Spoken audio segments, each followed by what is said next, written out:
Here are my short notes for chapter 2. They're broken up into sections and by color. I'm mostly going to talk, so it's just a little bit of text.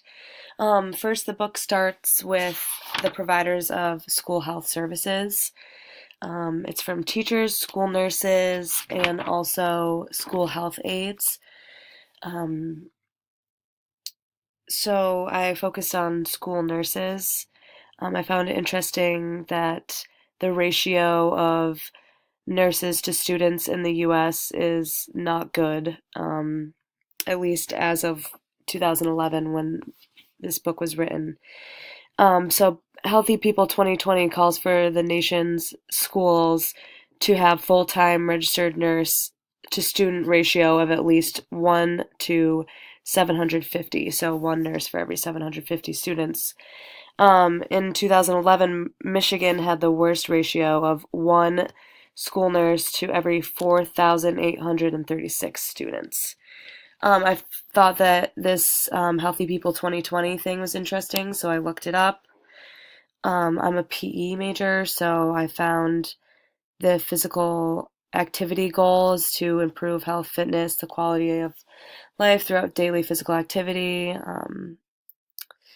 So the goal is to raise the amount of people meeting the guidelines for um, levels of physical activity throughout people's days and lives. So in order to prevent, chronic diseases, depression, all this stuff listed here. So I thought that was interesting. But back to the notes. So next, the book talks about confidentiality. There's a few laws that cover this in schools.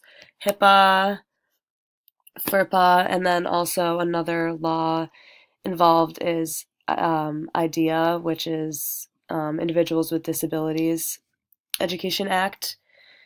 Um, so HIPAA basically is a federal law that says unless you're basically a doctor or have something to do with insurance, you cannot disclose personal medical information.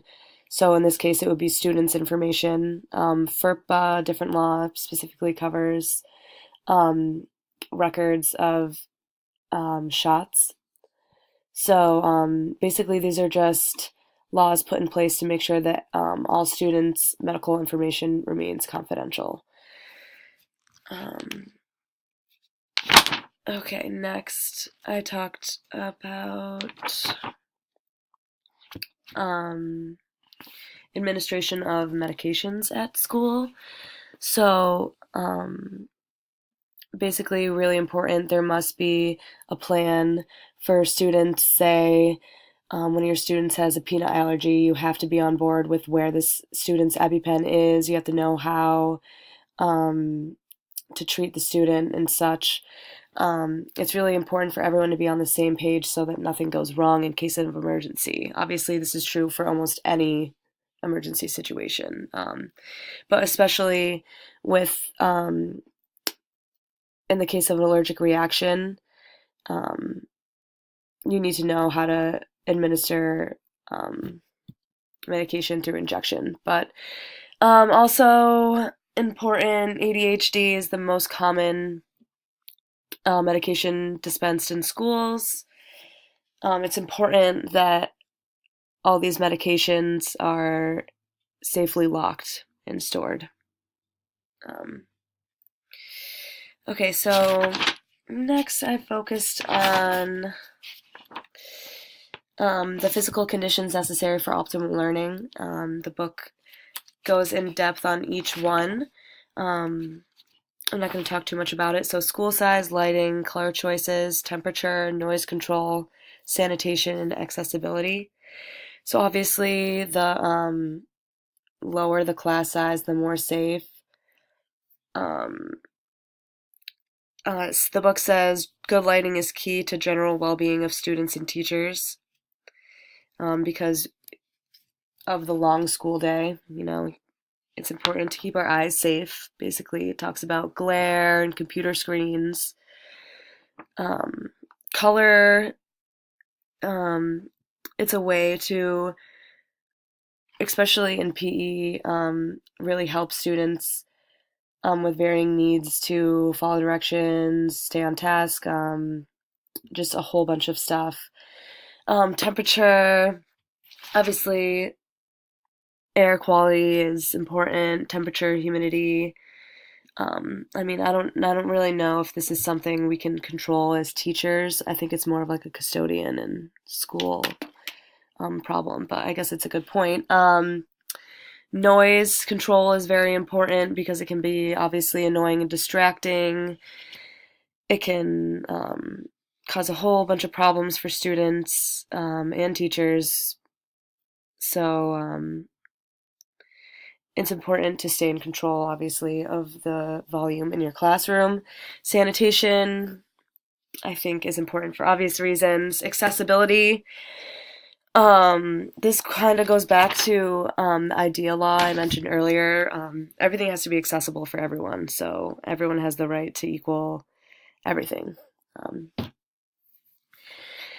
okay, moving on from those. Next, I talked about a positive emotional environment. We talk about this a lot in physical education. So you want to have high expectations and the same expectations for all students when it comes to behavior, and you want to expect all students to succeed. You also want to provide ample opportunities for students to be successful so that they feel good about what they're doing. They're more likely to do it again, especially anything that has to be do with health and good habits and physical activity, stuff like that. If you have a negative experience, you don't want to ever do things again. So I liked how the book used this sentence. I thought it was cute. Use firmness, fairness, and friendliness. The book also talks about zero tolerance to negative talk and put downs. So you want to have a really clear and firm, fair, and friendly, no tolerance for any type of bullying or negative comments. So also, I liked how it defined emotional security as being a feeling of freedom from anxiety. I kind of took it as the freedom to be completely yourself without fear of ridicule from your peers. So you want to obviously have students be in an environment where they feel emotionally safe to be themselves. I also like this because it kind of relates back. Most of us have taken multicultural education. So schools can also foster sensitivity to differences by incorporating into the curriculum opportunities for multicultural understanding. Um, okay, so it talks more about safety. Um, Obviously, as students were as teachers were liable for the safety of students, and you can be charged on negligence if anything bad happens, anyone gets hurt. Um, you're liable. So you want to. There's like a few things you can do, which is like post safety rules, so that you have like proof that you went over them, stuff like that. You basically need to, save yourself.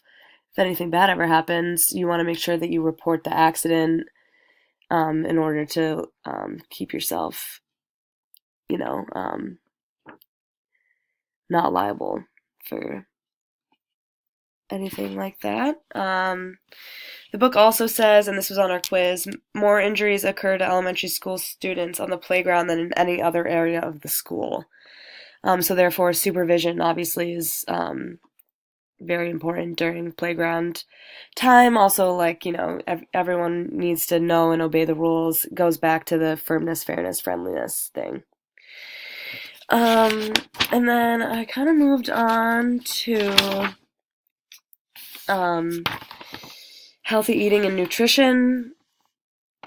Um, I think this is interesting. School lunch. The USDA provides meals to children in about 95% of the nation's schools. That is a statistic from 2009. I'm sure that's grown since. So the USDA, which is the United States Department of Agriculture, is a federal program that runs the National School Lunch Program and the breakfast program. Um, so schools in America are required to meet the dietary guidelines for children. So no more than 30% of calories can come from fat and less than 10% from saturated fat. I believe that this has changed. I think it's like a no zero saturated fat type of thing now. I know Michelle Obama did a lot of work to change school lunch, and I think that would be cool to look into in the future. Also, school breakfast. Approximately 10 million children eat breakfast at school each day. A lot of students don't have access to breakfast before school. And it's important, obviously, for students to be full so that they can focus and learn. So that's pretty much all my notes and what I found most interesting and important from the chapter. Thank you.